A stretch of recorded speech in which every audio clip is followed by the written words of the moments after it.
Mi hija gritó frente a todos que me disculpara con su suegra o saliera de su casa. Todos los ojos se clavaron en mí, esperando verme llorar, suplicar, romperme. Pero yo solo me levanté despacio de esa silla incómoda donde me habían sentado, al fondo del salón, lejos de la mesa principal. Caminé con la espalda recta hasta quedar frente a Vilma, esa mujer de labios finos y mirada de hielo que desde el día 1 decidió que yo no era suficiente para su familia. Ella sonrió con ironía, segura de que yo iba a arrodillarme. Pero no lo hice. La miré directo a los ojos y dije una sola frase. El silencio cayó como una losa de cemento. Y en los minutos que siguieron, la vida perfecta que todos creían tener comenzó a desmoronarse como castillo de naipes bajo la lluvia. Me llamo Alma Rodríguez. Tengo 69 años. Y esta es la historia de cómo fui borrada de mi propia familia. Todo comenzó 3 semanas antes, un jueves por la tarde. Yo estaba en mi pequeña cocina, preparando una sopa de verduras, cuando miré el calendario colgado en la pared. Ese día era el cumpleaños de mi nieta menor, Sofía. Cumplía 7 años. Había comprado su regalo hacía 2 semanas, un vestido rosa con flores bordadas que ella había visto en una vitrina y que me costó casi la mitad de mi pensión. Lo envolví con papel brillante y un lazo blanco. Lo dejé sobre la mesa del comedor, listo para llevar. Esperé todo el día una llamada. Un mensaje. Algo. Rebeca, mi hija, siempre organizaba fiestas para los niños. Siempre me avisaba con tiempo. Pero ese día mi teléfono permaneció mudo. Ni un solo timbre. Ni una notificación. Revisé 2, 3, 5 veces. Nada. Pensé que tal vez estaba ocupada. Que me llamaría más tarde. Que tal vez la fiesta era el fin de semana. Pero a las 8 de la noche, cuando ya había oscurecido y yo estaba sentada frente a la televisión sin verla realmente, abrí mi teléfono para revisar una última vez. Entré a las redes sociales, algo que rara vez hago porque no entiendo bien cómo funcionan esas cosas. Y ahí estaba. La primera publicación en mi pantalla. Rebeca había subido fotos 2 horas antes. Más de 20 fotografías. La fiesta de Sofía. Globos dorados y blancos. Una mesa larga decorada con manteles de encaje. Pasteles de 3 pisos. Niños corriendo con gorros de fiesta. Adultos conversando con copas en la mano. Y en el centro de todo, mi nieta Sofía, con un vestido nuevo de color crema, abriendo regalos. Sonreía tan grande que se le veían todos los dientes. Rebeca estaba detrás de ella, abrazándola. Daniel, mi yerno, aparecía en varias fotos brindando con otros hombres de traje. La suegra de Rebeca, Vilma, estaba sentada en el lugar principal, como una reina supervisando su reino. Pasé cada foto despacio. Busqué mi rostro. Busqué algún espacio vacío donde yo debería haber estado. Pero no había nada. Yo no estaba en esa fiesta. Nadie me había invitado. Nadie me había llamado. Nadie me había avisado. Simplemente me borraron. Como si nunca hubiera existido. Como si yo no fuera la abuela. Como si 69 años de vida, de sacrificio, de amor entregado sin condiciones, no valieran ni una llamada de teléfono. El regalo seguía sobre mi mesa. El vestido rosa con flores bordadas que mi nieta nunca iba a usar. Porque yo nunca iba a poder dárselo. Porque yo no existía en esa nueva vida que mi hija había construido. Esa noche no dormí. Me quedé sentada en la sala oscura, con las manos cruzadas sobre el regazo, tratando de entender. Intenté encontrar una explicación lógica. Tal vez Rebeca perdió mi número. Tal vez hubo un malentendido. Tal vez pensó que yo estaba enferma y no quiso molestarme. Busqué todas las razones posibles para justificar lo injustificable.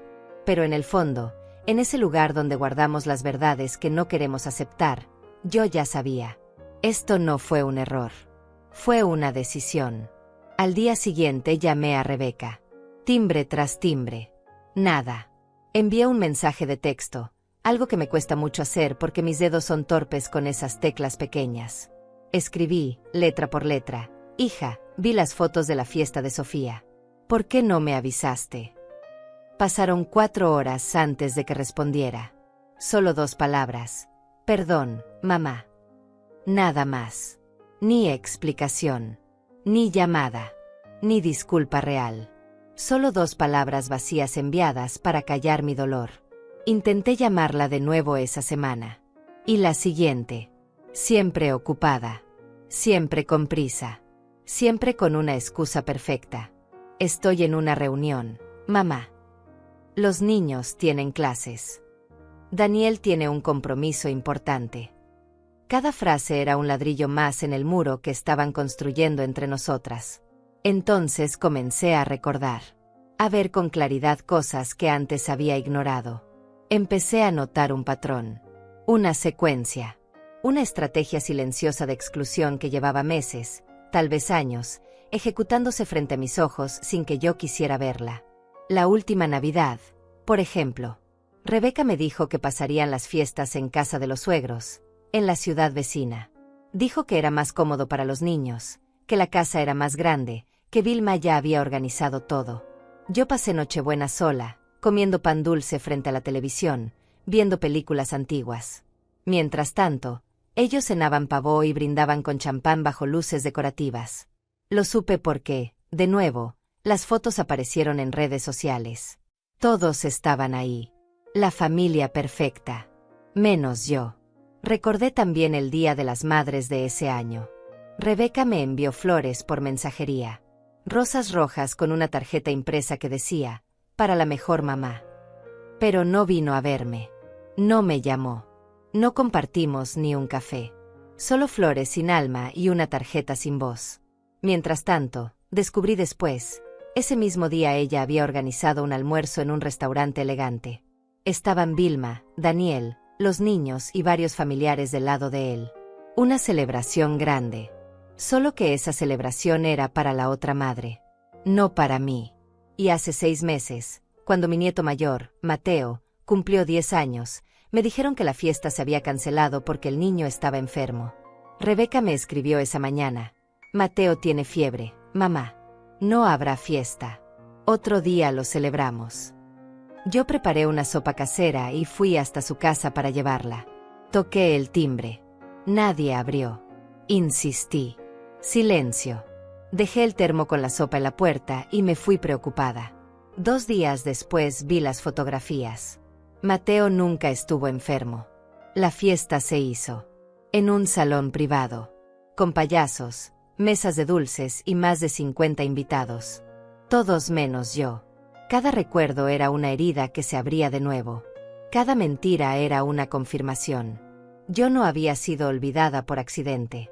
Yo había sido borrada con intención, con planificación, con frialdad. Y ahora, sentada en mi sala vacía, con el teléfono apagado sobre la mesa y el regalo sin entregar guardado en el armario, finalmente lo acepté. Mi hija ya no me quería en su vida. Y alguien más había tomado mi lugar. Los recuerdos comenzaron a llegar como olas. Uno tras otro. Cada uno más claro que el anterior. Y con cada uno, la verdad se volvía más nítida, más dolorosa, más imposible de negar. Recordé el día en que Rebeca me presentó a Daniel. Fue hace 12 años. Ella llegó a mi casa radiante, tomada de la mano de un hombre alto, de traje impecable y sonrisa educada. Mamá, él es Daniel, me dijo con una emoción que no le había visto en años. Yo los recibí con café y pan casero. Daniel fue amable. Hablamos de todo un poco. Me cayó bien. Pero 2 semanas después, cuando Rebeca vino sola a visitarme, noté algo diferente en ella. Estaba nerviosa. Se mordía el labio inferior como cuando era niña y había hecho algo malo. Finalmente habló. Mamá, la familia de Daniel es diferente. Tienen dinero. Muchas propiedades. Su madre, Vilma, es muy estricta con las apariencias. Yo asentí sin entender bien a dónde quería llegar. Entonces ella continuó, tal vez sería mejor que cuando vengas a visitarme, me avises antes. Para estar preparada. Preparada. Esa palabra quedó flotando en el aire. ¿Preparada para qué? No lo dije en ese momento. Pero ahora lo entendía. Preparada para esconderme. Meses después vino la boda. Una ceremonia grande en un salón elegante que costó más de $30,000, según escuché que comentaban. Yo estuve ahí, por supuesto. Pero me sentaron en una mesa al fondo, cerca de la cocina, junto a personas que no conocía.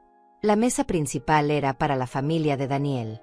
Vilma presidía como una emperatriz, con un vestido color perla y un collar de perlas auténticas. Los padres del novio, los tíos, los primos importantes. Todos ahí, en el lugar de honor. Y yo, la madre de la novia, escondida donde nadie pudiera verme demasiado. Rebeca pasó por mi mesa solo una vez durante toda la noche. Me dio un beso rápido en la mejilla y me dijo: «Gracias por venir, mamá». Como si yo fuera una invitada más. Como si no fuera la mujer que la trajo al mundo. La mujer que trabajó doble turno en la fábrica de textiles durante 15 años para pagarle la escuela privada que ella quería. La mujer que vendió el único anillo de oro que tenía, herencia de mi madre, para comprarle su primer auto cuando cumplió 18. Pero esa noche yo no dije nada. Sonreí. Aplaudí. Me tomé fotos cuando me las pidieron. Y al final, cuando todos se fueron, yo tomé el autobús de regreso a casa mientras ellos subían a una limusina blanca camino al hotel de 5 estrellas donde pasarían su primera noche como esposos. Después vino el primer nieto, Mateo. Cuando Rebeca me llamó desde el hospital para decirme que había nacido, yo lloré de felicidad. Tomé un taxi, algo que casi nunca hago porque es caro, y fui directo a conocerlo. Era pequeño, rojo, con los puños cerrados. Perfecto. Me quedé 2 horas. Cargué a Mateo. Le canté una canción de cuna que mi abuela me cantaba a mí. Rebeca sonreía cansada desde la cama. Todo parecía bien.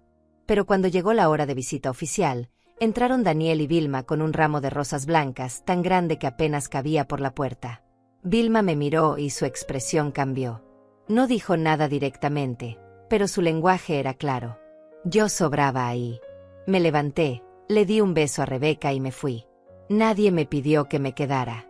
Durante el primer año de vida de Mateo, yo iba a visitarlo cada 2 semanas. Siempre llevaba algo. Un juguete. Ropa que tejía en las noches. Comida casera. Pero las visitas se fueron volviendo más cortas. Rebeca siempre tenía algo que hacer. Mamá, hoy tenemos pediatra. Hoy viene la suegra a almorzar. Hoy Daniel tiene una cena de negocios y necesito prepararme. Poco a poco, mis visitas pasaron de cada 2 semanas a una vez al mes. Luego cada 2 meses. Después solo en ocasiones especiales. Y finalmente, solo cuando yo insistía tanto que era imposible negarme. Recordé también la vez que me mudé de apartamento. Hace 3 años. El edificio donde vivía iba a ser demolido y tuve que buscar otro lugar. Era un proceso agotador para una mujer de mi edad. Cajas pesadas. Muebles viejos. Recuerdos de toda una vida empacados en bolsas y cartones. Le pedí ayuda a Rebeca. Hija, ¿podrías venir este sábado? Aunque sea unas horas. No puedo sola con todo esto. Ella tardó 2 días en responder mi mensaje. Cuando lo hizo, fue breve. Mamá, este fin de semana es el torneo de fútbol de Mateo. No puedo fallarle. Pero te puedo enviar dinero para que contrates a alguien. Me envió $200. Contraté a 2 muchachos del barrio que me ayudaron a cargar las cosas. Fueron amables y rápidos.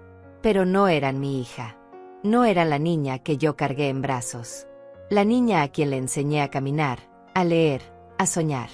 Esa niña ahora me pagaba con dinero para no tener que venir. Y mientras yo desempacaba sola en mi nuevo apartamento, más pequeño y más oscuro que el anterior, vi en redes sociales que Rebeca había publicado fotos del torneo. Mateo con su uniforme. Daniel aplaudiendo desde las gradas. Y Vilma, siempre Vilma, sentada en primera fila con un termo de café y una manta sobre las piernas. Todos apoyando al niño. Todos juntos. Todos felices. Una familia perfecta sin espacio para mí. Hubo otro momento que regresó a mi memoria con claridad brutal. El día en que Sofía, mi nieta menor, hizo su primera comunión. Yo me había gastado $300 en un vestido blanco precioso para ella. Lo compré en la mejor tienda que pude pagar. Con encajes y pequeñas perlas cosidas a mano en el cuello. Fui a la iglesia. Vi la ceremonia desde atrás porque llegué tarde. Cuando terminó, todos salieron a tomarse fotos en las escaleras. Yo esperé mi turno. Cargaba una bolsa con el vestido envuelto. Quería dárselo en persona. Ver su carita iluminarse. Pero cuando me acerqué, Vilma estaba organizando las fotografías. Primero la familia directa, decía con voz firme. Se colocaron Daniel, Rebeca, Mateo y Sofía. Luego llamó a los abuelos paternos. Después a los tíos del lado de Daniel. Las fotos seguían y seguían. Yo esperaba a un lado, con mi bolsa en las manos, sintiéndome cada vez más pequeña. Finalmente me acerqué. Rebeca, ¿puedo tomarme una foto con Sofía? Mi hija me miró con incomodidad. Vilma intervino antes de que ella pudiera responder. Claro, señora Alma. Pero rápido, porque ya vamos al salón y no podemos llegar tarde. Señora Alma. Así me llamó. Como si yo fuera una extraña. Como si no fuera la abuela de la niña que acababa de recibir su primera comunión. Me tomé una foto. Una sola. Rápida. Sofía sonrió a la cámara, pero sus ojos buscaban a su otra abuela. Yo le di mi regalo. Ella lo recibió con educación y se lo pasó inmediatamente a su madre. Ni siquiera lo abrió. Luego todos se fueron al salón de celebración en 3 autos. A mí nadie me ofreció un lugar. Mamá, es que los autos van llenos, me dijo Rebeca sin mirarme a los ojos. Puedes tomar un taxi. Te reembolso después. Nunca me reembolsó. Y yo nunca le cobré. Tomé el autobús de regreso a casa. No fui a la celebración. No tenía fuerzas. No tenía corazón. Me senté en mi sala vacía y lloré como no lloraba desde que murió mi esposo. Lloré por la niña que crié. Por la mujer en la que se había convertido. Por la familia que estaba perdiendo sin poder hacer nada para detenerlo. Todos esos recuerdos ahora tenían sentido. No eran coincidencias. No eran malentendidos. Eran piezas de un plan. Un plan silencioso y metódico para borrarme. Para reemplazarme. Para hacer como si yo nunca hubiera existido en la vida de mi hija y mis nietos.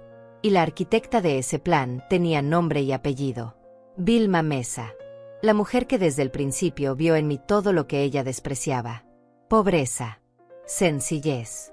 Origen humilde. Manos trabajadoras en lugar de manos suaves. Una mujer que llegó a pie en lugar de llegar en auto. Una mujer que no sabía usar los cubiertos correctos en cenas formales. Una mujer que no era digna de estar junto a su familia perfecta. Y mi hija, mi propia sangre, había elegido el lado de Vilma. Había elegido la comodidad. El dinero. El estatus. La vida fácil. Y para conseguirlo, tuvo que sacrificar algo. Tuvo que sacrificarme a mí. La aceptación llegó una mañana de domingo. Me desperté temprano, como siempre. Preparé café. Me senté junto a la ventana de mi pequeña sala y miré la calle vacía. Todo estaba en silencio.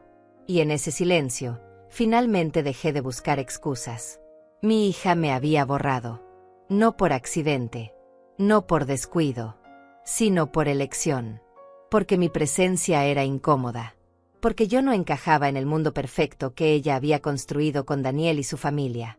Porque Vilma había decidido que yo no era suficiente, y Rebeca había aceptado esa sentencia sin protestar. No lloré. Ya no me quedaban lágrimas. Solo sentí un peso enorme en el pecho. Como si alguien hubiera colocado una piedra sobre mi corazón y no pudiera quitarla. Respirar se volvió difícil. No por enfermedad, sino por la carga emocional de aceptar que la persona que más amé en este mundo ya no me quería en su vida. Tomé mi teléfono. Lo encendí. Abrí la galería de fotos. Ahí estaban todas. Rebeca de bebé en mis brazos. Rebeca en su primer día de escuela. Rebeca el día de su graduación, abrazándome fuerte y diciéndome al oído, todo lo que soy es gracias a ti, mamá. Rebeca en su boda, con ese vestido blanco que costó $8,000 y que yo admiré desde lejos. Rebeca sosteniendo a Mateo recién nacido mientras yo miraba por encima de su hombro. Cada foto era un recuerdo de lo que fuimos. De lo que ya no éramos. Cerré la galería. Apagué el teléfono. Y tomé una decisión. Ya no iba a suplicar. Ya no iba a rogar por un lugar en la vida de mi hija. Ya no iba a enviar mensajes esperando respuestas que nunca llegaban. Si ella había decidido borrarme, yo iba a aceptarlo. Pero no en silencio. No sin entender primero por qué. No sin saber toda la verdad. Pasé los siguientes días en una calma extraña. No era paz. Era más bien una resignación fría. Me levanté cada mañana. Preparé mi desayuno.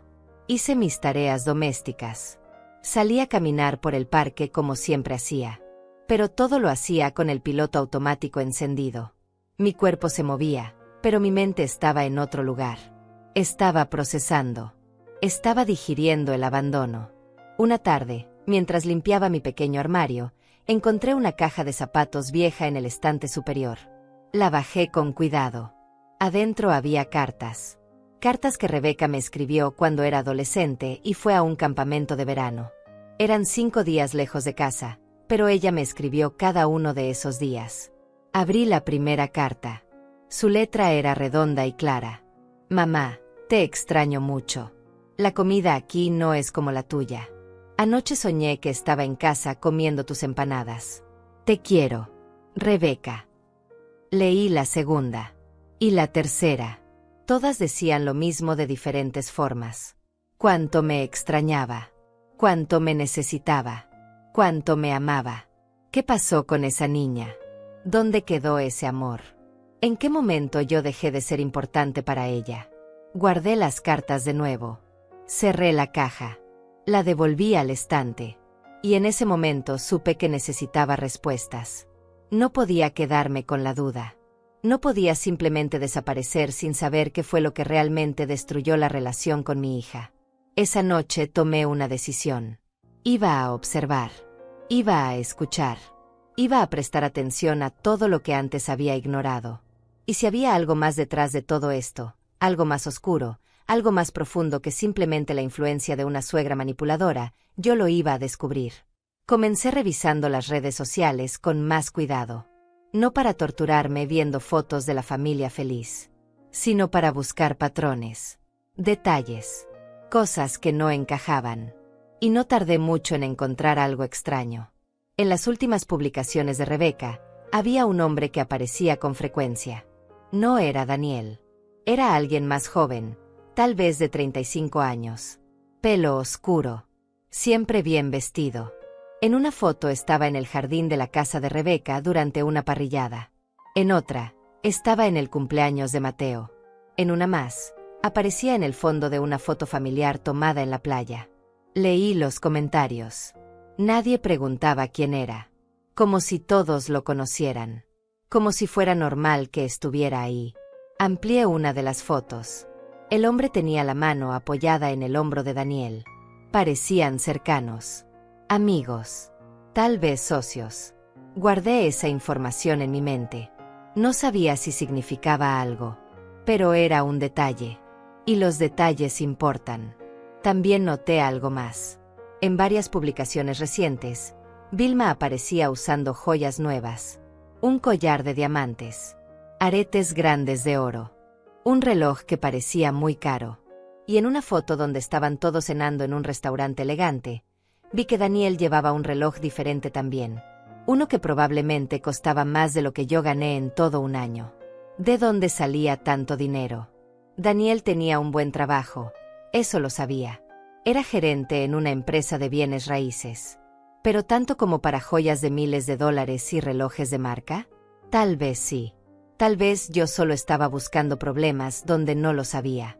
Pero algo dentro de mí no estaba convencido. Había algo que no encajaba. Algo que mi instinto me decía que debía investigar. Pasaron 2 semanas. Yo seguía en mi rutina silenciosa. No llamaba a Rebeca. No enviaba mensajes. No rogaba por atención. Solo observaba desde lejos, como un fantasma en la vida de mi propia familia. Y entonces sucedió algo que lo cambió todo. Era un martes por la tarde.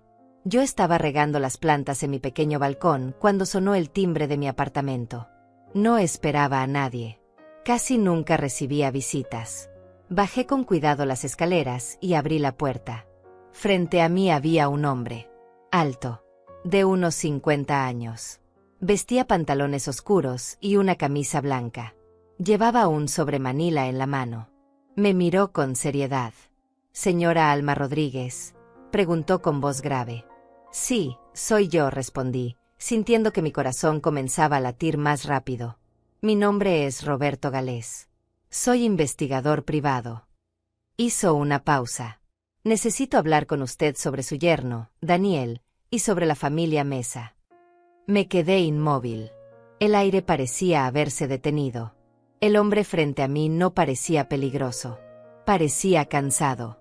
Parecía alguien que cargaba información pesada y necesitaba compartirla. ¿Qué quiere decir?, logré preguntar, aunque mi voz salió más débil de lo que esperaba. Roberto miró hacia los lados, como verificando que nadie nos escuchara. ¿Podemos hablar adentro? Es importante. Y preferiría que esta conversación fuera privada. Dudé. No conocía a este hombre. Podía ser cualquiera. Pero algo en su mirada me dijo que era serio. Que lo que tenía que decirme era real. Y que probablemente iba a cambiar todo lo que yo creía saber. Abrí la puerta completamente y lo dejé pasar. Roberto entró a mi pequeña sala. Miró alrededor brevemente y luego se sentó en el sofá cuando le indiqué que lo hiciera. Yo me senté frente a él, en mi silla habitual junto a la ventana. Mis manos temblaban ligeramente. Las junté sobre mi regazo para controlarlas. Señora Alma, comenzó Roberto, colocando el sobremanila sobre la mesita de centro entre nosotros. Hace 3 meses, la esposa de un empresario me contrató para investigar a su esposo. Ella sospechaba que él estaba involucrado en negocios turbios. Durante esa investigación, descubrí una red de lavado de dinero que involucra a varias personas. Y una de esas personas es Daniel, su yerno. Sentí como si me hubieran golpeado en el estómago. ¿Qué está diciendo? Daniel no es solo un gerente de bienes raíces, señora. Él es parte de una operación que utiliza propiedades fantasma para lavar dinero de procedencia ilegal.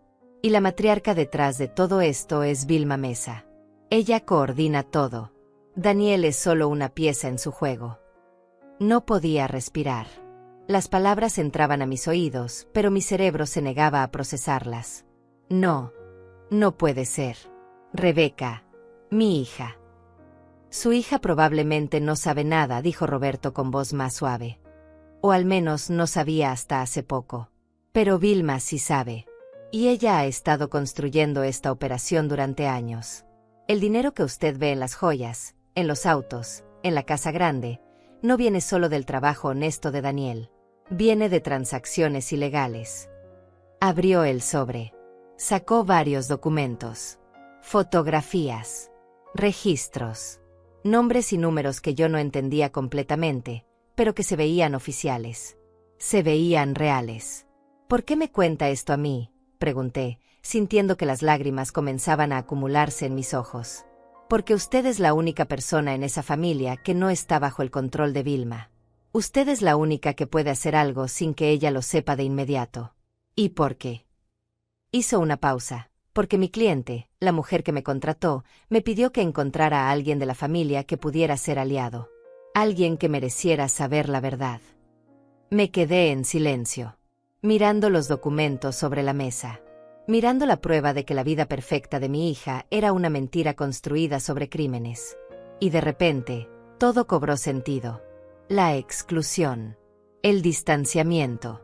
Vilma alejándome de Rebeca. No era solo por clasismo. Era por control. Era para asegurarse de que yo no descubriera lo que estaba pasando. Era para mantenerme lejos de la verdad. ¿Qué quiere que haga?, pregunté finalmente. Roberto me miró fijamente. Eso depende de usted, señora Alma. Yo solo vine a entregarle la información. Lo que haga con ella es su decisión. Roberto dejó el sobremanila sobre mi mesa. Se puso de pie lentamente, como si el peso de lo que acababa de revelar también lo agotara a él. Me dio una tarjeta con su nombre y un número de teléfono. Si necesita ayuda o tiene preguntas, puede llamarme, dijo. Pero sea cuidadosa, señora Alma. Vilma Mesa no es una mujer que perdona. Y si descubre que usted sabe algo, podría ser peligroso. Asentí sin poder hablar. Roberto caminó hacia la puerta. Antes de salir, se detuvo y me miró una última vez. Su hija necesita saber la verdad. Aunque duela. Aunque destruya todo. La verdad siempre es mejor que vivir en una mentira. La puerta se cerró detrás de él. Me quedé sola en mi sala, mirando el sobre como si fuera una bomba que podía explotar en cualquier momento. Pasaron horas antes de que pudiera moverme.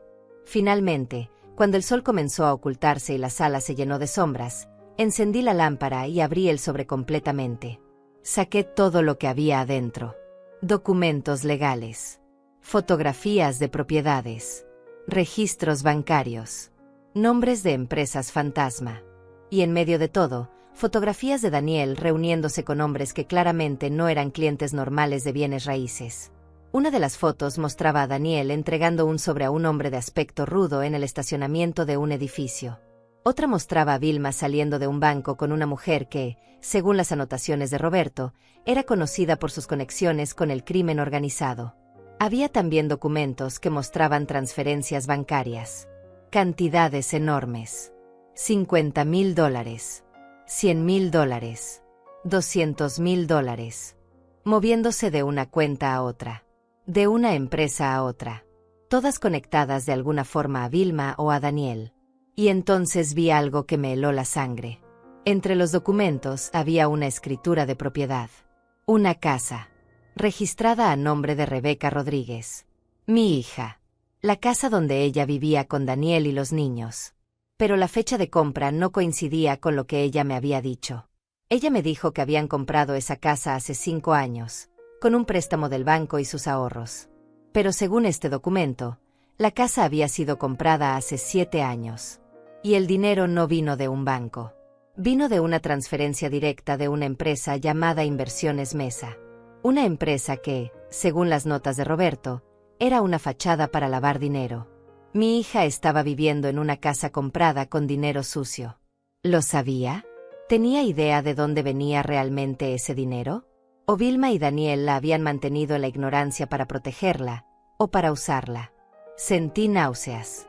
Me levanté y fui al baño. Me mojé la cara con agua fría. Me miré al espejo.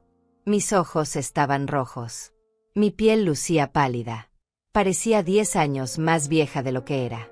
Pero en medio de ese dolor, en medio de ese shock, algo más comenzó a crecer dentro de mí. No era rabia. No era odio. Era determinación.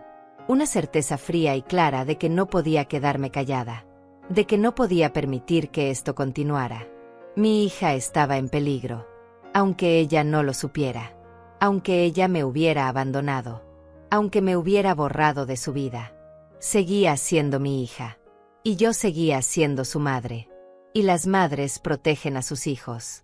Siempre. Sin importar qué. Volví a la sala. Organicé todos los documentos con cuidado. Los leí uno por uno, tratando de entender cada detalle. No era abogada. No era investigadora. Pero tampoco era tonta. 70 años de vida me habían enseñado a reconocer cuando algo estaba mal. Y esto estaba muy mal. Tomé mi teléfono. Pensé en llamar a Rebeca. En decirle todo de inmediato. Pero me detuve. Si la llamaba ahora, asustada y sin un plan, ella podría no creerme. Podría pensar que estaba inventando cosas por despecho. Podría contarle a Daniel. Y si Daniel le contaba a Vilma, todo se vendría abajo antes de que yo pudiera hacer algo. No. Necesitaba ser inteligente. Necesitaba pruebas más sólidas. Necesitaba un plan. Esa noche no dormí. Me quedé sentada en mi silla, con los documentos sobre mi regazo, pensando, recordando, analizando cada conversación que había tenido con Rebeca en los últimos años. Cada vez que ella mencionó dinero. Cada vez que habló de las inversiones de Daniel. Cada vez que mencionó a Vilma y sus consejos financieros. Al día siguiente, temprano en la mañana, llamé al número que Roberto me había dado. Él contestó al tercer timbre. Señora Alma, dijo, como si hubiera estado esperando mi llamada. Necesito más información, le dije sin saludos ni rodeos. Necesito saber exactamente qué está pasando. Todo. Cada detalle. Hubo un silencio breve. Luego Roberto habló. ¿Estás segura? Una vez que sepa todo, no podrá olvidarlo. No podrá fingir que no lo sabe. Estoy segura. Está bien. ¿Puede venir a mi oficina esta tarde? Tengo más documentos que no pude llevarle ayer. Y hay cosas que necesito explicarle en persona. Dígame dónde. Me dio una dirección en el centro de la ciudad. a 40 minutos en autobús desde mi apartamento. Acordamos vernos a las 3 de la tarde. Colgué el teléfono. Me bañé. Me vestí con ropa sencilla pero presentable. Un pantalón gris y una blusa blanca. Me recogí el cabello en un moño bajo. Me miré al espejo una última vez antes de salir. Y vi en mis ojos algo que no había visto en meses. Propósito. La oficina de Roberto estaba en un edificio viejo de 3 pisos. Subí las escaleras despacio, sosteniendo la baranda de metal. En el segundo piso, encontré una puerta con una placa pequeña que decía, Roberto Galés, Investigaciones Privadas. Toqué. La puerta se abrió casi de inmediato. Roberto me recibió con un gesto serio y me invitó a pasar. La oficina era pequeña. Un escritorio lleno de papeles. Una computadora vieja. Archiveros metálicos contra la pared. Olía a café y papel viejo. Siéntese, por favor, dijo Roberto, señalando una silla frente a su escritorio. Yo me senté. Él se acomodó del otro lado y sacó una carpeta gruesa de uno de los cajones. Señora Alma, lo que voy a mostrarle es grave. Muy grave. Vilma Mesa lleva más de 15 años construyendo esta operación. Comenzó pequeña, con propiedades legítimas. Pero hace 10 años, se asoció con personas peligrosas. Gente que necesitaba lavar dinero de actividades ilegales. Ella les ofrecía un servicio. Compraba propiedades a nombre de empresas fantasma. Las revendía. Movía el dinero. Lo limpiaba. Y se quedaba con una comisión del 20% de cada transacción. Abrió la carpeta. Me mostró más fotografías. Más documentos. Contratos falsos. Facturas infladas. Todo meticulosamente organizado. Daniel entró al negocio hace 7 años. Justo después de casarse con su hija. Vilma lo reclutó. Le prometió riqueza. Estatus. Una vida que él nunca podría haber tenido trabajando honestamente. Y él aceptó. ¿Y Rebeca? Pregunté con voz temblorosa. Mi hija sabe. Roberto negó con la cabeza lentamente. No lo creo. Al menos no todo. Vilma es muy cuidadosa. Mantiene a Rebeca ocupada con los niños, con la vida social, con las apariencias. La usa como fachada. Una familia perfecta. Una esposa devota. Niños bien educados. Todo para que nadie sospeche lo que realmente está pasando detrás de las cortinas. Cerré los ojos. Sentí que las lágrimas querían salir, pero las contuve.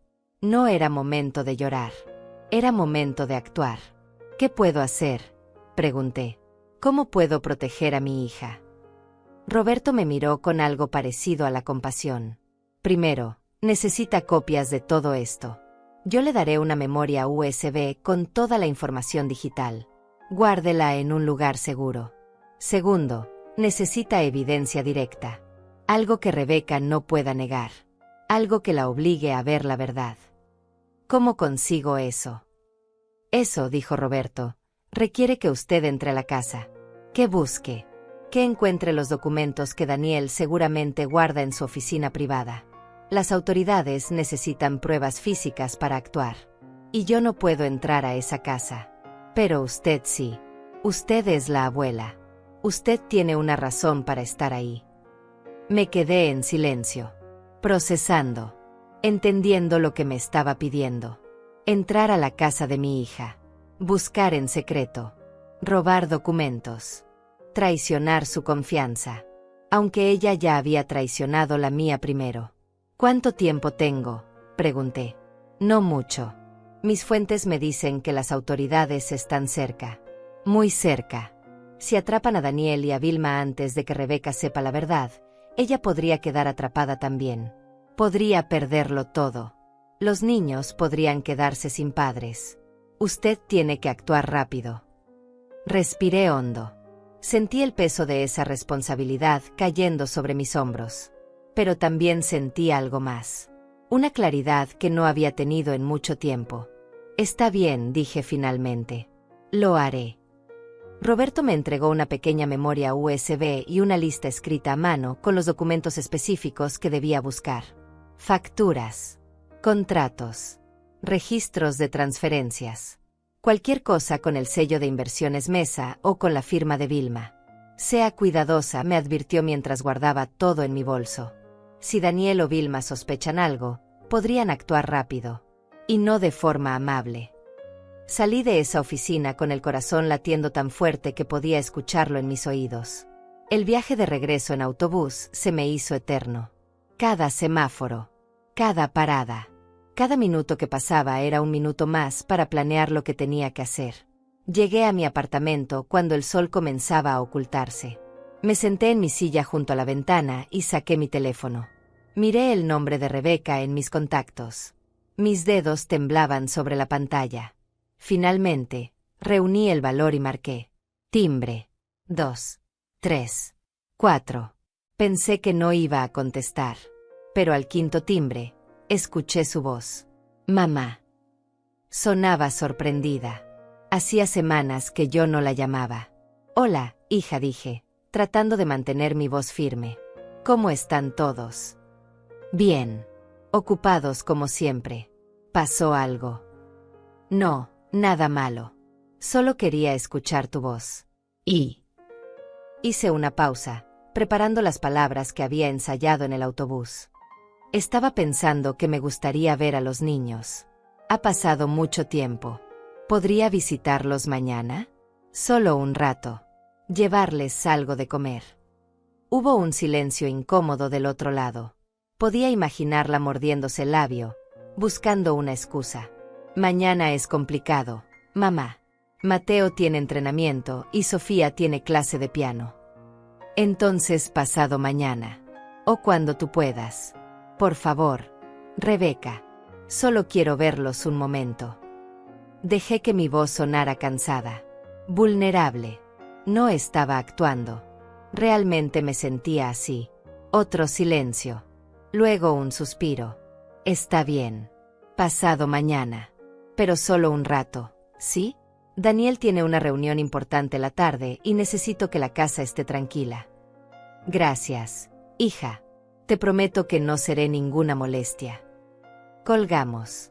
Me quedé mirando el teléfono en mi mano. 2 días. Tenía 2 días para prepararme, para planear cada movimiento, para asegurarme de que cuando entrara a esa casa, pudiera conseguir lo que necesitaba sin levantar sospechas. Esa noche casi no dormí. Repasé mentalmente la distribución de la casa de Rebeca. La había visitado solo unas pocas veces, pero recordaba lo básico. La sala grande, la cocina moderna, las escaleras que llevaban al segundo piso, y arriba, el pasillo con las habitaciones, la de los niños, la principal, y al final del pasillo, la oficina de Daniel. Esa habitación donde él pasaba horas con la puerta cerrada, según Rebeca me había contado alguna vez. Ahí era donde tenía que entrar. Ahí era donde estaban los documentos, las pruebas, la verdad. Al día siguiente fui al mercado. Compré ingredientes para hacer empanadas, las favoritas de Mateo y Sofía. También compré jugo natural y algunas frutas. Todo parecía normal. Una abuela preparando comida para sus nietos. Nadie hubiera imaginado lo que realmente estaba planeando. Pasé toda la tarde cocinando. Mis manos trabajaban automáticamente. Amasar, rellenar, cerrar cada empanada con cuidado. Pero mi mente estaba en otro lugar, repasando el plan una y otra vez, buscando fallas, anticipando problemas. Llegó el día. Me desperté a las 6 de la mañana. Me bañé. Me vestí con ropa cómoda, pantalón negro y una blusa suave de color crema. Me peiné el cabello hacia atrás. Guardé la memoria USB en el bolsillo interior de mi bolso, junto con mi teléfono en modo silencioso. A las 10 de la mañana estaba en el autobús camino a la casa de Rebeca. El trayecto duraba 40 minutos.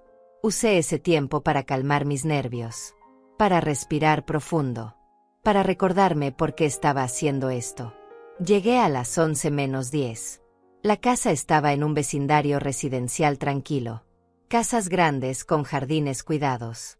Autos caros estacionados en las entradas. Un mundo completamente diferente al mío. Toqué el timbre. Escuché pasos rápidos acercándose. La puerta se abrió y ahí estaba Sofía, mi nieta menor. Tenía el cabello recogido en 2 coletas. Llevaba un vestido amarillo con flores. «Abuela», gritó con genuina emoción. Se lanzó a abrazarme. Sentí que mi corazón se partía. ¿Cuánto tiempo había pasado desde la última vez que me abrazó así? «Hola, mi amor», dije, besando su cabeza. «Te extrañé mucho». Rebeca apareció detrás de ella. Llevaba jeans y una blusa blanca. Se veía bien, descansada, feliz, incluso, como si no tuviera ninguna preocupación en el mundo. «Hola, mamá», dijo con una sonrisa educada. «Pasa». Entré cargando mi bolso y una bolsa térmica con las empanadas. La casa olía a limpiador de pinos. Todo estaba impecablemente ordenado. Muebles modernos. Pisos de madera brillante. Cuadros caros en las paredes. «Traje empanadas para los niños», dije, levantando la bolsa. «Recién hechas esta mañana». «Qué linda, mamá». «Gracias». Rebeca tomó la bolsa y la llevó a la cocina. Sofía me tomó de la mano y me guió hasta la sala. «Abuela, ven a ver mis dibujos. Hice uno de ti». Me senté en el sofá mientras Sofía corría escaleras arriba a buscar sus dibujos. Mateo apareció desde el pasillo. Ya tenía 11 años. Estaba más alto, más parecido a su padre. «Hola, abuela», dijo con menos entusiasmo que su hermana, pero al menos me saludó. «Hola, Mateo. ¿Cómo va la escuela?» «Bien». Respuesta corta, típica de su edad. Se sentó en el otro sofá y sacó su teléfono. Rebeca regresó de la cocina. «¿Quieres café, mamá?» «Sí, por favor». Ella desapareció de nuevo. Yo miré alrededor. Busqué con discreción. La escalera estaba a mi derecha. El segundo piso estaba en silencio. ¿Daniel estaba arriba? ¿Estaba en casa? «Daniel está trabajando», pregunté en voz alta, tratando de sonar casual. «Salió temprano», respondió Rebeca desde la cocina. «Tenía una reunión con unos clientes. Volverá como a las 3. «Perfecto». Eso me daba tiempo. Sofía bajó con una carpeta llena de dibujos. Se sentó a mi lado y comenzó a mostrarme cada uno. Yo los admiré con genuino cariño. Ella había dibujado a toda la familia. Daniel, Rebeca, Mateo, ella misma. Y en uno de los dibujos, en una esquina pequeña, estaba yo, separada del resto, sola. «Este eres tú, abuela», dijo Sofía señalando la figura. «Te dibujé en tu casa porque casi nunca vienes aquí». Sus palabras eran inocentes, sin malicia, pero dolieron como un golpe directo al corazón. «Es muy lindo, mi amor», logré decir. «¿Puedo quedármelo?» «Sí, es para ti». Rebeca regresó con 2 tazas de café. Me entregó una. Tomé un sorbo. Estaba caliente, fuerte. Necesitaba esa cafeína para mantenerme alerta. Pasamos la siguiente hora conversando. Bueno, principalmente yo escuchaba mientras los niños hablaban de la escuela, de sus amigos, de sus actividades. Rebeca intervenía de vez en cuando, corrigiendo algo o añadiendo detalles. Todo parecía normal. Una visita familiar común. Pero yo estaba esperando el momento. La oportunidad. Llegó a las 12:30. Rebeca se levantó. «Niños, vayan a lavarse las manos. Es hora de almorzar». Se volvió hacia mí. «Mamá, ¿te quedas a comer? Hice pasta». «Me encantaría». Sofía y Mateo subieron corriendo las escaleras. Rebeca fue a la cocina. Y yo aproveché ese instante de soledad. Me levanté del sofá. Caminé hacia las escaleras con pasos silenciosos. Subí lentamente, sosteniendo la baranda. El segundo piso tenía un pasillo largo. 3 puertas a la izquierda. 2 a la derecha. Al final, una puerta cerrada. La oficina de Daniel. Escuché el agua corriendo en uno de los baños. Los niños lavándose las manos. Escuché a Rebeca moviendo ollas en la cocina abajo. Tenía segundos. Solo segundos. Caminé hasta el final del pasillo. Giré la perilla de la oficina. No estaba con llave. La puerta se abrió sin hacer ruido. Entré. Cerré detrás de mí con cuidado. Mi corazón latía tan fuerte que pensé que iba a desmayarme. Pero no podía detenerme ahora. La oficina era pequeña. Un escritorio de madera oscura. Una computadora. Estantes llenos de carpetas. Un archivero metálico en la esquina. Fui directo hacia el escritorio. Abrí el primer cajón. Documentos. Facturas. Nada relevante. Segundo cajón. Más documentos. Contratos de arrendamiento. Propiedades legítimas. Tercer cajón. Cerrado con llave. Maldición. Miré alrededor buscando la llave. Nada. Entonces recordé algo que Roberto me había dicho. La gente siempre esconde las llaves importantes cerca. Debajo de algo. Detrás de algo. Revisé debajo del escritorio. Nada. Levanté el teclado de la computadora. Ahí estaba. Una llave pequeña pegada con cinta adhesiva. La despegué con cuidado. La inserté en el cajón. Giré. Clic. Se abrió. Dentro había una carpeta gruesa. La saqué. La abrí. Y ahí estaba todo.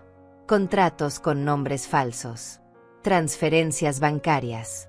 Recibos de pagos a empresas que no existían. Y en el centro, documentos firmados por Vilma Mesa. Saqué mi teléfono. Tomé fotografías de cada página. Una tras otra. Rápido pero asegurándome de que quedaran claras.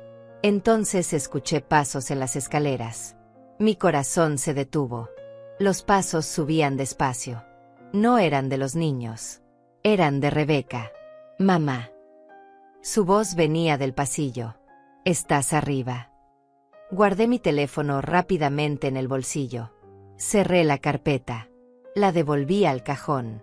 Cerré el cajón con llave. Pero no tuve tiempo de pegar la llave de nuevo bajo el teclado.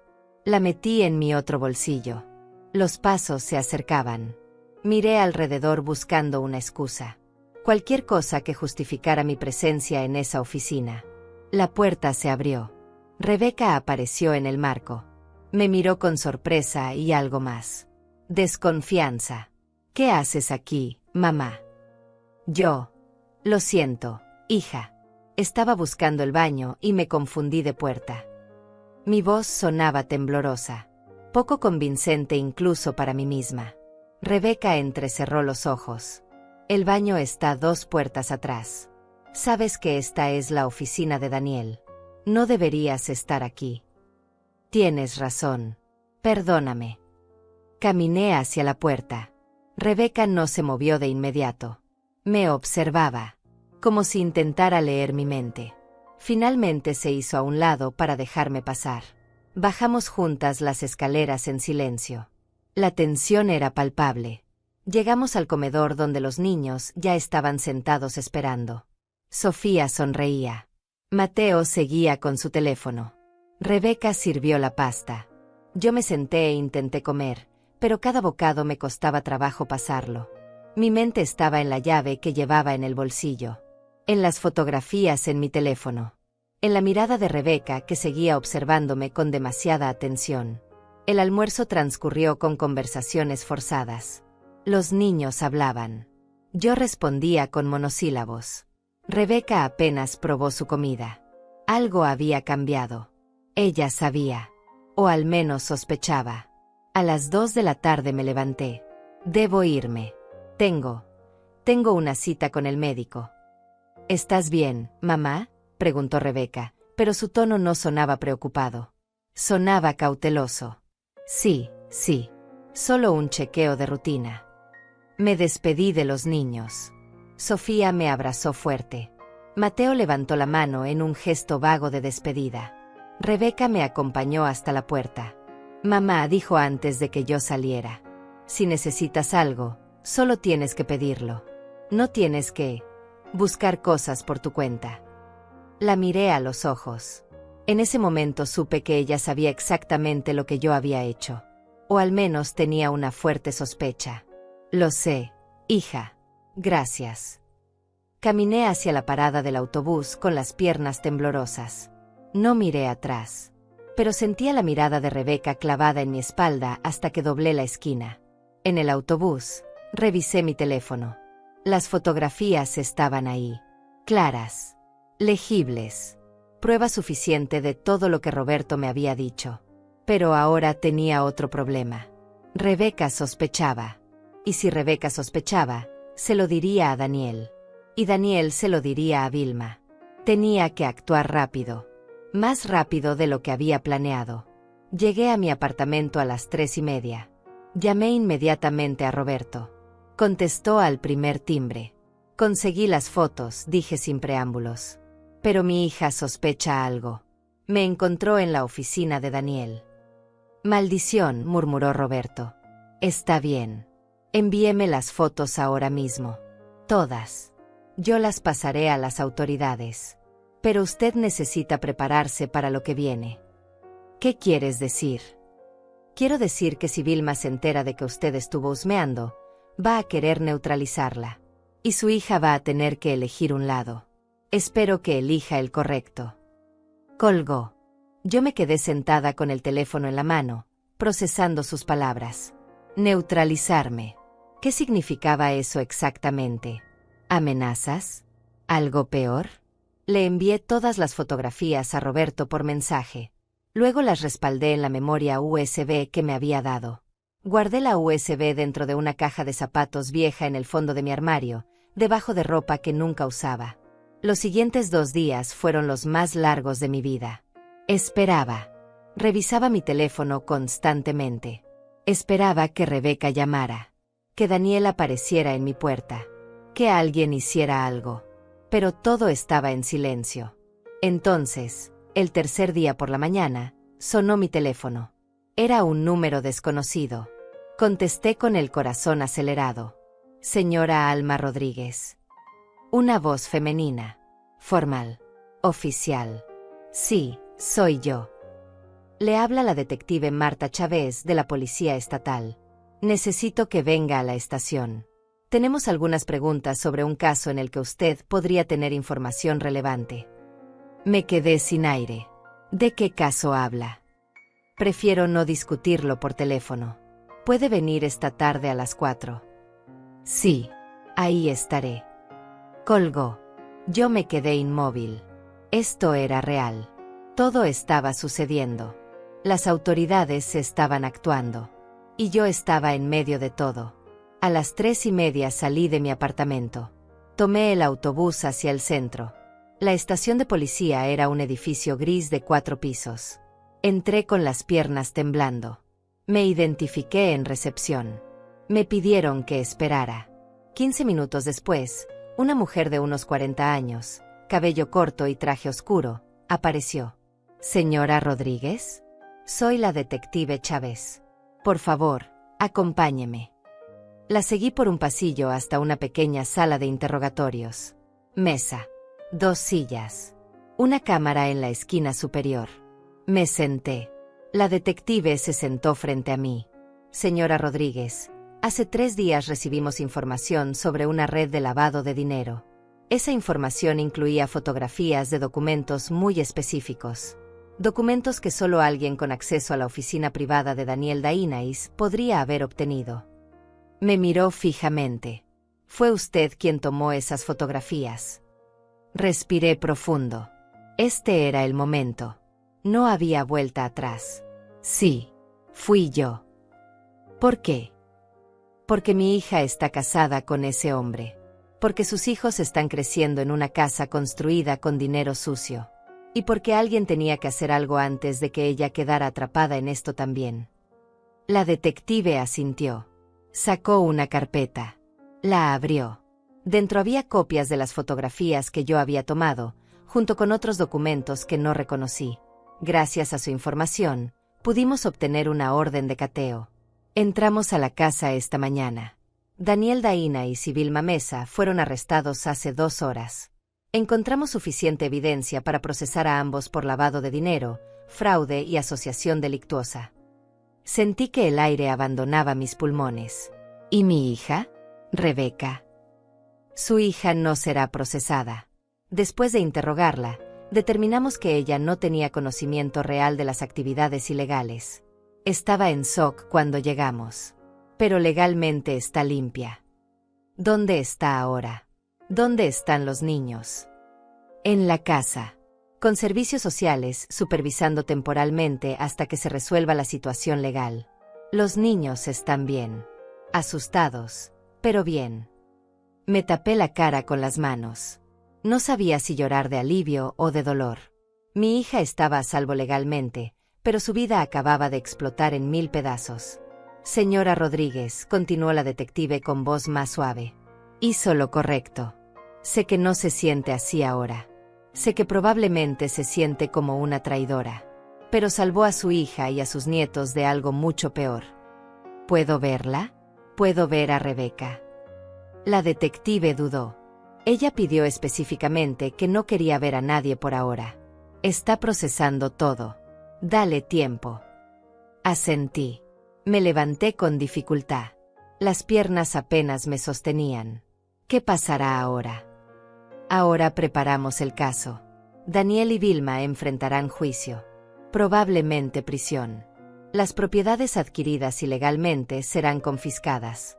Y su hija tendrá que reconstruir su vida. No será fácil. Pero al menos será una vida honesta. Salí de la estación de policía en un estado de aturdimiento. Había hecho lo que tenía que hacer. Pero no me sentía victoriosa. Solo sentía un vacío enorme en el pecho. Llegué a mi apartamento cuando ya había oscurecido. Me senté en mi silla junto a la ventana. Miré la ciudad iluminada allá afuera. Y por primera vez en semanas, lloré. Lloré por mi hija. Por mis nietos. Por la familia que se había destrozado. Por el dolor que venía. Pero también lloré de alivio. Porque la verdad finalmente había salido a la luz. Y aunque doliera, aunque destruyera todo, la verdad siempre era mejor que vivir en una mentira. Ahora solo quedaba esperar. Esperar a que Rebeca estuviera lista para escuchar. Para entender. Para, tal vez, perdonar. Pasaron 5 días sin noticias. 5 días en los que mi teléfono permaneció en silencio. 5 días en los que cada minuto se sentía como una hora. Yo seguía mi rutina mecánicamente. Me levantaba. Preparaba café. Miraba por la ventana. Esperaba. Entonces, el 6.º día por la tarde, mi teléfono sonó. Era Rebeca. Mi mano tembló al contestar. Hija. Mamá. Su voz sonaba rota. Cansada. Necesito verte. Por favor. Ven a la casa. Esta noche. A las 7. ¿Estás segura? Yo. Por favor, mamá. Necesito entender todo esto.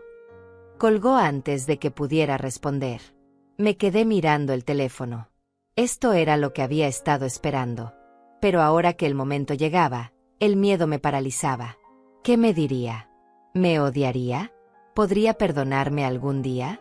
A las 6:30 salí de mi apartamento. El viaje en autobús me dio tiempo para prepararme mentalmente.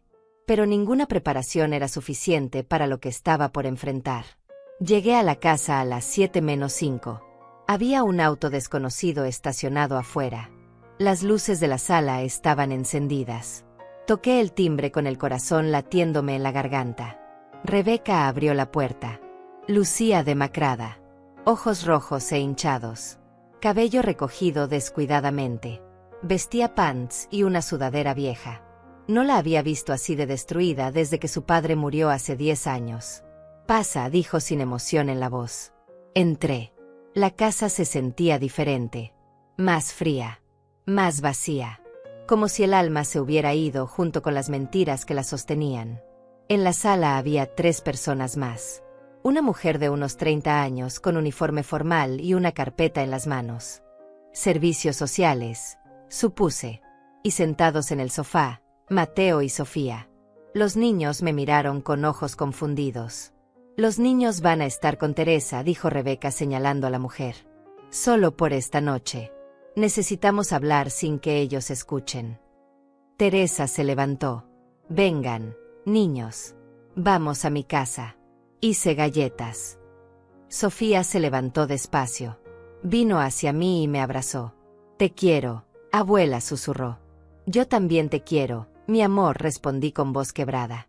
Mateo pasó a mi lado sin decir nada.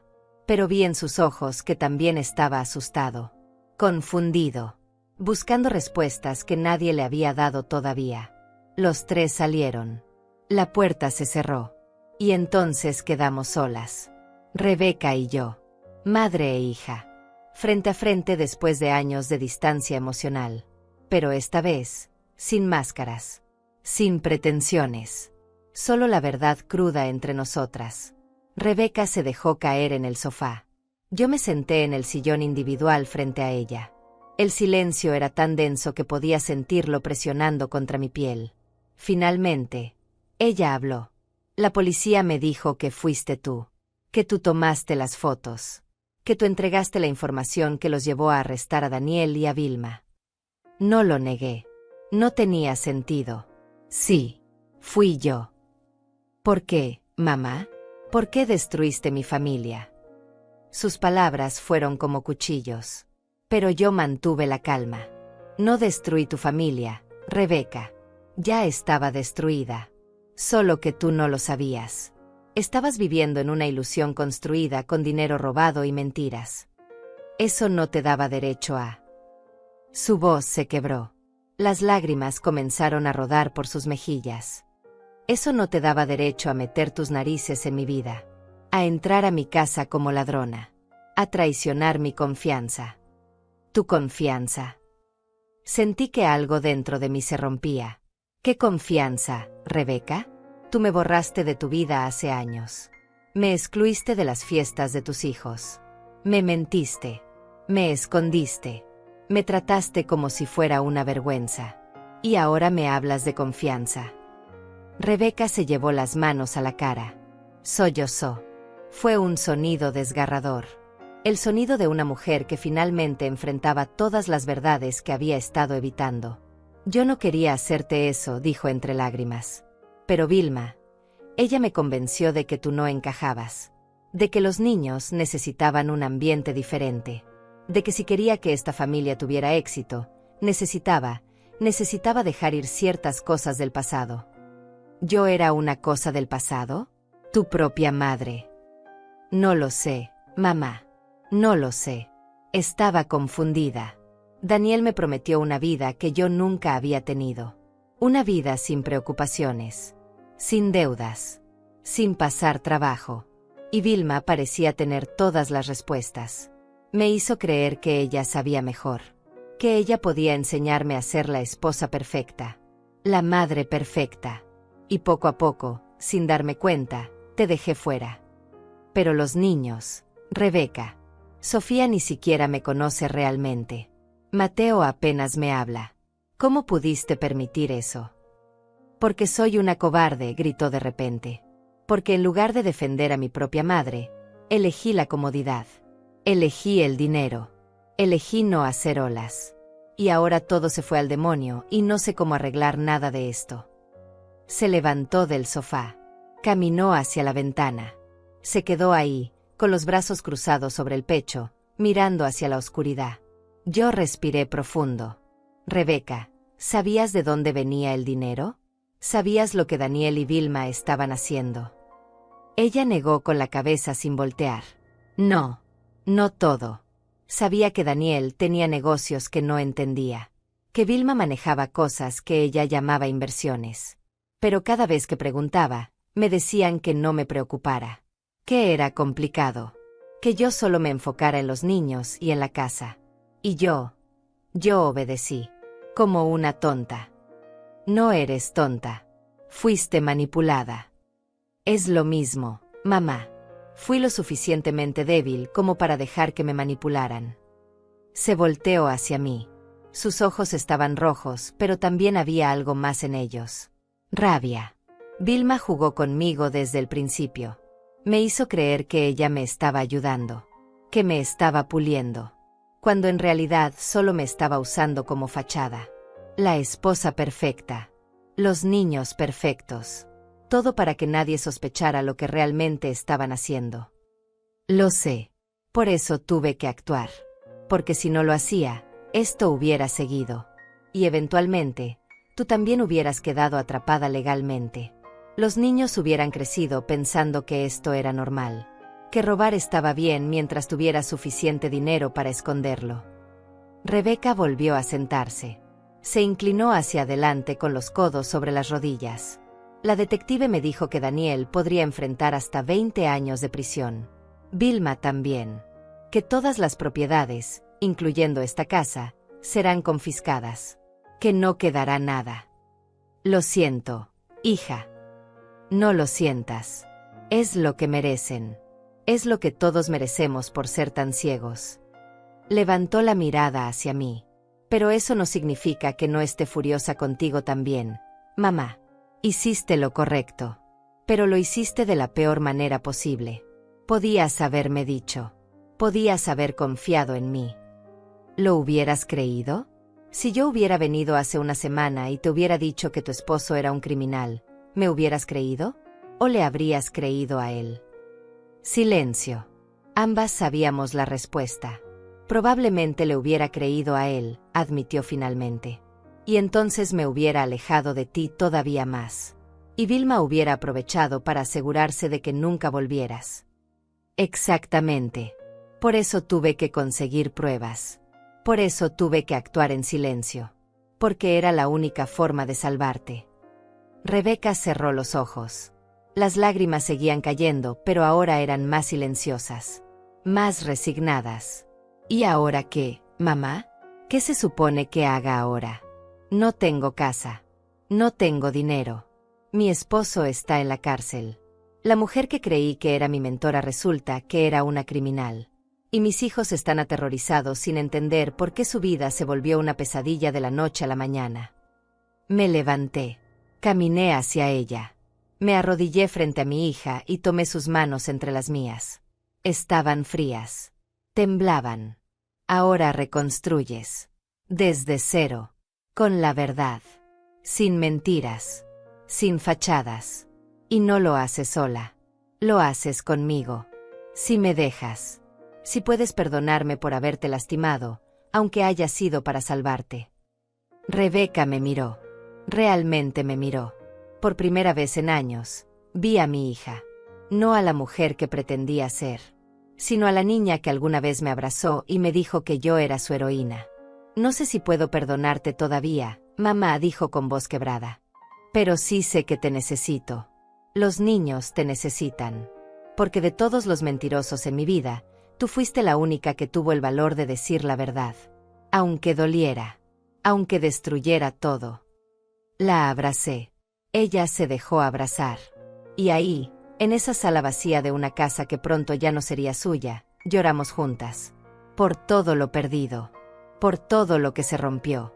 Pero también por la posibilidad de comenzar de nuevo. De verdad esta vez. 3 semanas después del arresto, Rebeca y los niños se mudaron a mi apartamento. No era grande. No era lujoso. Pero era honesto. Y en ese momento, eso era lo único que importaba. La casa donde vivían fue confiscada por las autoridades. Todo lo que había dentro también. Los muebles caros. La ropa de marca. Los juguetes. Todo comprado con dinero sucio. Todo perdido. Rebeca solo pudo llevarse la ropa básica de los niños y algunos objetos personales que no tenían valor monetario. Fotografías. Dibujos. Recuerdos de cuando la vida todavía tenía sentido. Los primeros días fueron difíciles. Mateo estaba enojado con el mundo. No quería hablar. No quería comer. Se encerraba en el pequeño cuarto que ahora compartía con su hermana y se quedaba mirando la pared durante horas. Sofía lloraba por las noches. Preguntaba por su papá. Preguntaba por qué ya no vivían en su casa. Preguntaba si había hecho algo malo. Rebeca intentaba explicarles con palabras que ellos pudieran entender. Que su papá había cometido errores. Que a veces los adultos hacen cosas malas sin pensar en las consecuencias. Que nada de esto era culpa de ellos. Pero las palabras no eran suficientes para sanar el dolor de 2 niños que acababan de ver su mundo explotar. Yo hacía lo que podía. Cocinaba sus comidas favoritas. Les leía cuentos antes de dormir. Me sentaba con Mateo en silencio cuando no quería hablar. Abrazaba a Sofía cuando despertaba llorando en medio de la noche. Pequeños gestos que no podían arreglar todo, pero que al menos les mostraban que no estaban solos. Rebeca consiguió trabajo en una cafetería a 2 cuadras de mi apartamento. No era mucho. $9 por hora. Turnos de 8 horas de pie sirviendo café y limpiando mesas. Nada parecido a la vida de lujos que había tenido. Pero era dinero honesto. Y eso significaba todo.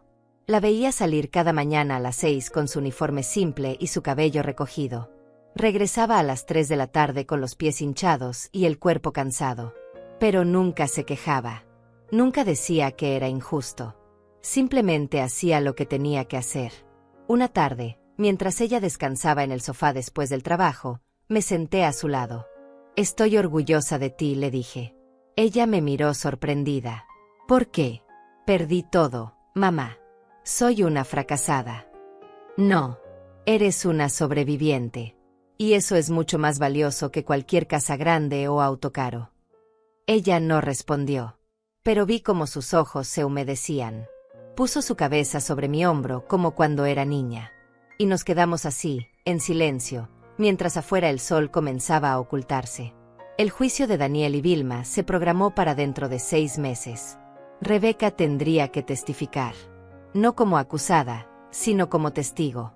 Los abogados le explicaron que su testimonio era importante, que ayudaría a establecer el patrón de manipulación, que demostraría cómo Vilma controlaba todo desde las sombras. «No sé si puedo hacerlo», me dijo una noche mientras los niños dormían. «No sé si puedo pararme frente a Daniel y decirle a todos lo ciego que estuve». «Podrás», le aseguré, «porque ya no eres la misma mujer que eras hace un mes. Esa mujer tenía miedo de la verdad. Tú ya no». Poco a poco, los niños comenzaron a adaptarse. Mateo empezó a hablar más. No mucho, pero al menos respondía cuando le preguntaban algo. Sofía se apegó a mí de una forma intensa. Me seguía por todo el apartamento. Quería ayudarme a cocinar. Quería que le enseñara a coser como yo sabía hacer. Quería aprender todo lo que su otra abuela nunca le había enseñado. Una tarde, mientras hacíamos galletas juntas, Sofía me preguntó: «Abuela, ¿por qué la abuela Vilma era mala?». Me detuve. Me di mis palabras con cuidado. No era mala, mi amor. Solo estaba confundida. Pensaba que el dinero era más importante que la familia. Y cuando piensas así, haces cosas que lastiman a las personas que amas. Tú nunca nos vas a lastimar. Nunca a propósito, mi cielo. Y si alguna vez lo hago sin querer, te prometo que te pediré perdón». Ella asintió satisfecha y siguió amasando la masa con sus manitas pequeñas cubiertas de harina. Rebeca también comenzó a sanar. Lentamente. Buscó ayuda profesional. Una terapeuta gratuita en una clínica comunitaria. Iba 2 veces por semana. Al principio no quería hablar de esas sesiones. Pero después de algunas semanas, comenzó a compartir. «La terapeuta dice que fui víctima de abuso psicológico», me contó una noche. «Dice que Vilma usó tácticas de control y manipulación típicas de abusadores. Que me aisló de ti intencionalmente para tener más poder sobre mí». «¿Y cómo te hace sentir saber eso?». Confundida. Porque por un lado me da alivio saber que no estaba loca. Que realmente estaba siendo manipulada. Pero por otro lado me enoja conmigo misma por haber sido tan débil. Por no haber visto lo que estaba pasando. No eras débil. Eras humana. Y los humanos cometen errores. Lo importante es que ahora estás despierta. Ahora ves la verdad. Pasaron 2 meses.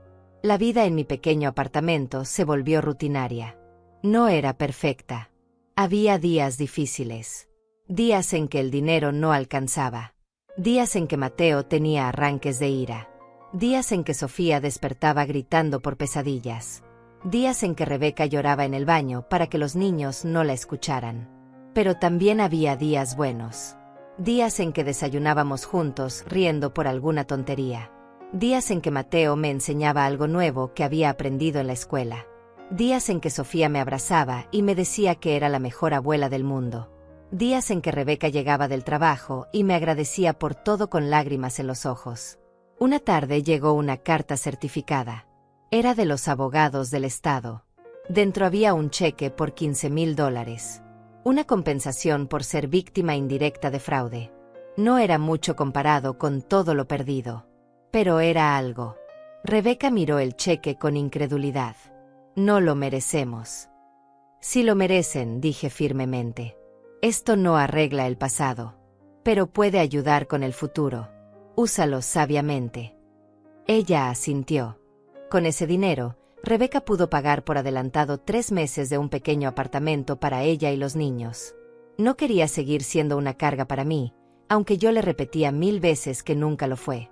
También compró ropa nueva para los niños. Uniformes escolares. Útiles. Cosas básicas que necesitaban.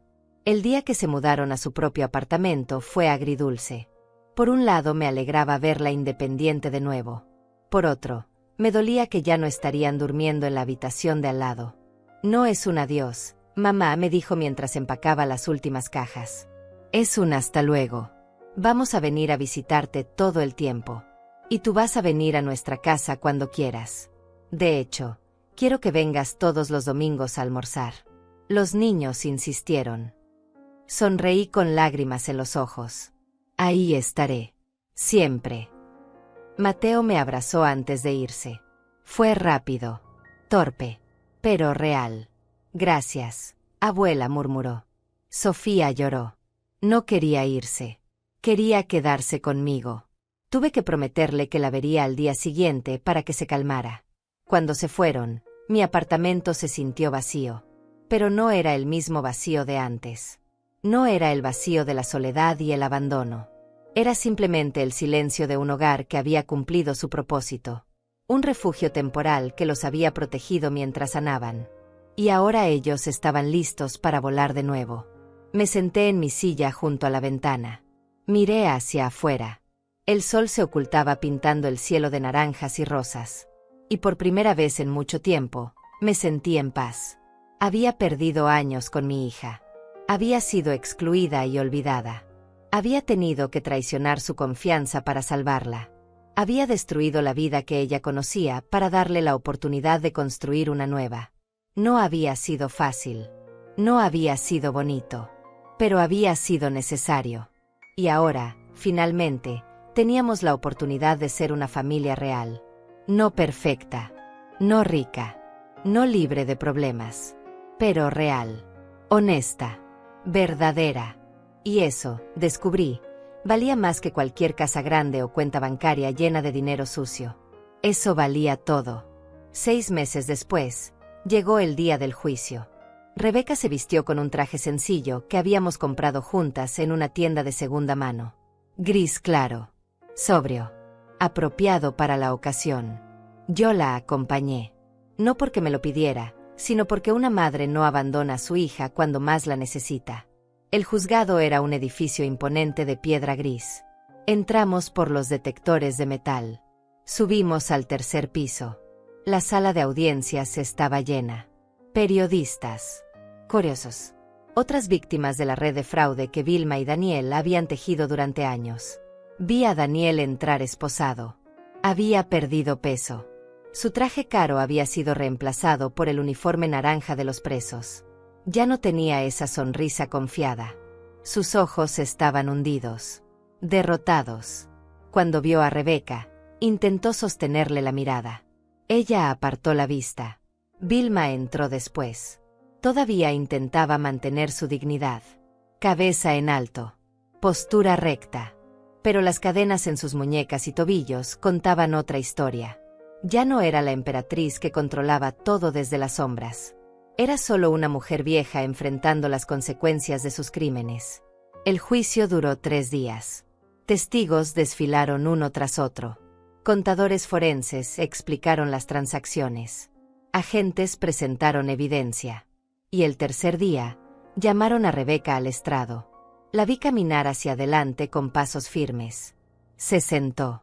Juró decir la verdad. Y entonces comenzó a hablar. Habló de cómo conoció a Daniel. De cómo Vilma la recibió con calidez falsa. De cómo poco a poco fue siendo aislada de mí. De las mentiras que le contaron. De las verdades que le ocultaron. de cómo vivió en una burbuja de lujo sin saber que todo estaba construido sobre crímenes. Su voz no tembló. Sus ojos no se llenaron de lágrimas. Habló con claridad, con firmeza, con la verdad que tanto había tardado en aceptar. Cuando terminó, el abogado defensor intentó desacreditarla. ¿Espera que creamos que no sabía nada? ¿Que vivió años en esa casa sin sospechar nunca? Rebeca lo miró directamente. Sí, porque eso es exactamente lo que pasó. Fui manipulada, controlada, mantenida en la ignorancia intencionalmente. Y cuando mi madre intentó mostrarme la verdad, yo estaba tan ciega que la rechacé. Pero ella no se rindió conmigo. Me salvó aunque eso significara que yo la odiara. Eso es amor verdadero, algo que ustedes claramente no entienden. El juez golpeó su mazo pidiendo orden. El abogado se sentó. Rebeca bajó del estrado y volvió a su lugar junto a mí. Tomó mi mano. La apretó fuerte. 2 semanas después llegó el veredicto. Culpables. En todos los cargos. Daniel fue sentenciado a 18 años de prisión. Vilma a 25. Las propiedades restantes fueron confiscadas. Las cuentas bancarias congeladas. Todo lo que habían construido con mentiras y crímenes fue desmantelado. Rebeca no lloró cuando escuchó la sentencia. Solo asintió. Cerró los ojos por un momento. Y luego se levantó para salir del juzgado. Yo la seguí. Afuera, bajo el sol de la tarde, ella respiró profundo. Se acabó, dijo. Finalmente se acabó. Sí, respondí. Ahora comienza lo nuevo. Los meses siguientes fueron de reconstrucción lenta pero constante. Rebeca consiguió un mejor trabajo en una oficina administrativa. No ganaba mucho, pero era suficiente. Los niños se adaptaron a su nueva escuela. Hicieron amigos. Dejaron de tener pesadillas tan seguido. Mateo comenzó a jugar fútbol en un equipo local. Sofía se unió a un grupo de arte en la biblioteca comunitaria. Poco a poco, volvían a ser niños. No los niños mimados que crecieron en una casa de lujos falsos, sino niños reales con sonrisas genuinas y sueños honestos. Rebeca y yo nos volvimos más cercanas de lo que habíamos sido nunca. Almorzábamos juntas todos los domingos como había prometido. Hablábamos por teléfono cada noche. Ella me pedía consejos. Me contaba sus miedos. Me agradecía una y otra vez por no haberla abandonado cuando más fácil hubiera sido hacerlo. Una tarde de domingo, mientras los niños jugaban en el parque cerca de mi apartamento, Rebeca y yo nos sentamos en una banca. El sol brillaba suave. Había brisa fresca. Todo estaba en calma. Mamá, dijo de repente. Necesito decirte algo que llevo meses guardando. La miré con atención. Dime. Perdóname. Por todos esos años. Por haberte excluido. Por haber elegido a Vilma sobre ti. Por haberte hecho sentir que no era suficiente cuando tú eras lo único real que yo tenía. Perdóname por ser tan ciega. Tan tonta. Tan cruel. Las lágrimas finalmente salieron. Rodaban por sus mejillas mientras hablaba. Yo tomé sus manos entre las mías. Ya te perdoné, hija. Te perdoné el día que te vi enfrentar la verdad sin huir. Te perdoné cuando te pusiste ese uniforme de la cafetería y saliste a trabajar con la cabeza en alto. Te perdoné cuando abrazaste a tus hijos y les dijiste que todo iba a estar bien aunque tú misma no lo creyeras. Ya estás perdonada. Ella se inclinó hacia mí. Apoyó su cabeza en mi hombro. Lloró como no había llorado en meses. Y yo la sostuve. Como la sostuve cuando era bebé. Como la sostuve cuando aprendió a caminar y se caía. Como la sostuve cuando su padre murió. Como siempre la sostendría, sin importar qué. Cuando se calmó, se enderezó. Se limpió las lágrimas con el dorso de la mano. Sonrió. Una sonrisa pequeña pero real. ¿Sabes qué es lo más extraño de todo esto?, dijo. ¿Qué? Que perdí todo. La casa. El dinero. El estatus. La vida perfecta. Pero por primera vez en años, me siento libre. Me siento yo misma. Ya no tengo que fingir. Ya no tengo que pretender ser alguien que no soy. Puedo simplemente ser. Esa es la mejor ganancia de todas, le dije. Nos quedamos sentadas ahí, viendo a Mateo y Sofía jugar en los columpios. Riendo, gritando, siendo niños. Ellos también estaban sanando. Lento pero seguro. Esa noche, antes de irme a dormir, me senté en mi silla junto a la ventana como siempre hacía. Miré hacia la ciudad. Las luces. El movimiento. La vida que continuaba sin importar cuánto dolor o cuánta pérdida. Pensé en todo lo que había pasado. En cómo me habían borrado. En cómo tuve que destruir la vida de mi hija para salvarla. En cómo la verdad, aunque dolorosa, siempre era mejor que la mentira más cómoda. Y me di cuenta de algo importante. No había sido venganza lo que me movió. No fue odio hacia Vilma o hacia Daniel. Fue amor. Amor de madre. El tipo de amor que no se rinde. Que no se cansa. Que hace lo difícil porque es lo correcto. Que sacrifica su propia comodidad por el bienestar de sus hijos. Ese amor me había sostenido durante los años de exclusión. Me había dado fuerzas para actuar cuando hubiera sido más fácil quedarme callada. Me había guiado a través de cada decisión difícil. Y ahora ese mismo amor me daba paz. Porque sabía que había hecho lo correcto. No de la forma más fácil. No de la forma más bonita. Pero lo había hecho. Mi hija estaba a salvo. Mis nietos estaban creciendo con valores reales. Y yo, finalmente, tenía mi lugar de vuelta en sus vidas. No como una sombra en el fondo. No como un secreto vergonzoso. Sino como su abuela. Como Alma Rodríguez. Una mujer de 69 años que había vivido suficiente para saber que el amor verdadero a veces requiere decisiones imposibles. Y si tuviera que hacerlo todo de nuevo, no cambiaría nada.